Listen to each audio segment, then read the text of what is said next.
মিঠি, তোমার কি খবর? হ্যাঁ, আমার কেউ নেই। আসলে এত তাড়াতাড়ি তোমাকে বলবে না, বুঝলে? তুমি আগে এসো এই বাড়িতে, আপন হও, বন্ধু হও, তারপর দেখবে তোমাকে আস্তে আস্তে সব বলছে। এই যে যে ছেলে আমার বোনকে তুলতে আসবে না, ঠ্যাং খোঁড়া করে রেখে দেবো একেবারে। হ্যাঁ, কেন? নিজের বেলায় কোনো দোষ নেই, বোনের বেলায় দোষ না? ঠিক হয়েছে, একদম ঠিক, ঠিক বলেছে। প্লুটো, তোমার কি খবর? ইউনিভার্সিটিতে পড়ছো তো? মা বলছিল তুমি নাকি বিদেশে চলে যাবে। তাই দেশে কেউ আছে নাকি? হ্যাঁ, নিশ্চয়ই আছে। Please please please please please আর জিজ্ঞেস করো না প্লিজ। কেমন বর্ষাদি, আর জিজ্ঞেস করলে আমি এম্বারাসড হব। তার মানে? তার মানে আমি জানি না, আমি কিছু জানি না, আমাকে জিজ্ঞেস করো না প্লিজ প্লিজ। মিটিল দি, তুমি কি যাবে? হ্যাঁ, কাকিমা বললো আসবে, আর বিয়ে বাড়িতে এসেছে, একটু মিষ্টি মুখ না করলে। এই কি হলো তোর হঠাৎ করে? আমরা তো সবাই যাবো। মিঠে বস। আমি বসবো কি বসবো না তুই ঠিক করে দিবি? কি আশ্চর্য, তুই আমার উপর মেজাজ দেখাচ্ছিস কেন? আমি তো কিছুই বুঝতে পারছি না। বুঝতে পারবি, ঠিক সময় মতো সবকিছুই বুঝতে পারবি। এই নাও, এবার সবাই একটু মিষ্টি মুখ করো। নাও নাও নাও, সবাই একটু মিষ্টি খাও, একটু মিষ্টি খাও। নাও নাও নাও, খাও তোমরা, একটু মিষ্টি নাও।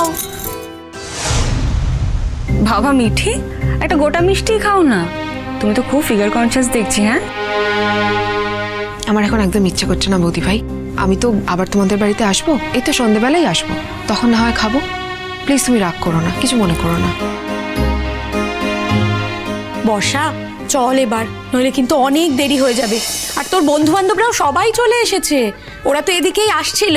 আমি বললাম দাঁড়া, ও শ্বশুর বাড়ির লোকজন এসেছে, ওরা একটু মিষ্টি খেয়ে নি, তারপরে সবাই চলে যাবে, তখন ওকে নিয়ে যাব। মা ওদেরকে আসতে বলো না ভিতরে, আমি তো রেডি হয়ে আছি। ঠিক আছে, আমি তাহলে ওদেরকে পাঠিয়ে দিচ্ছি। কাকিমা, আমরা না আর বসবো না। আচ্ছা ঠিক আছে, তাহলে তোমরা সবাই কিন্তু সন্ধেবেলায় এসো। হ্যাঁ, দেখা হবে সবার সাথে। অবশ্য দিদির সাথে দেখা হবে না, দিদির সাথে তো আবার সেই বউ ভাতের দিন দেখা হবে। কেন? মা তো আসছে সন্ধেবেলা, মা আসছে। মা আসছে? হ্যাঁ, কাকিমা তো আসবেন। কাকিমার ছেলের বিয়ে, এত কষ্ট করে ছেলেকে ছোট থেকে বড় করেছে, আর কাকিমা আসবেন না ছেলের এত বড় একটা অনুষ্ঠানে? আর বুবলাইদা তো বলেই দিয়েছে যে মা যদি না আসে তাহলে সে বিয়ের পিঁড়িতেই বসবে না। দেখো, আমি কিন্তু একটা কথা আগেই বলেছি, আমাদের বাড়িটা একটু কনজারভেটিভ। অন্য বাড়িতে যা যা হয় আমাদের বাড়িতে কিন্তু তা তা হয় না।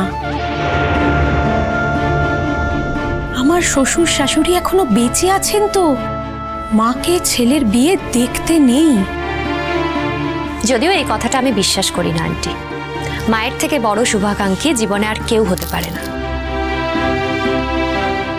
মা ছেলের বিয়ে দেখবে না, এটা হতে পারে? যদি কারোর অধিকার থাকে ছেলের বিয়ে দেখার, সেটা একমাত্র মায়ের। এই কথাটা আপনার ক্ষেত্রেও প্রযোজ্য আন্টি। চিরসখা সোম থেকে রবি প্রতিদিন রাত ৯টায় স্টার জলসায় ও জিও হটস্টারে।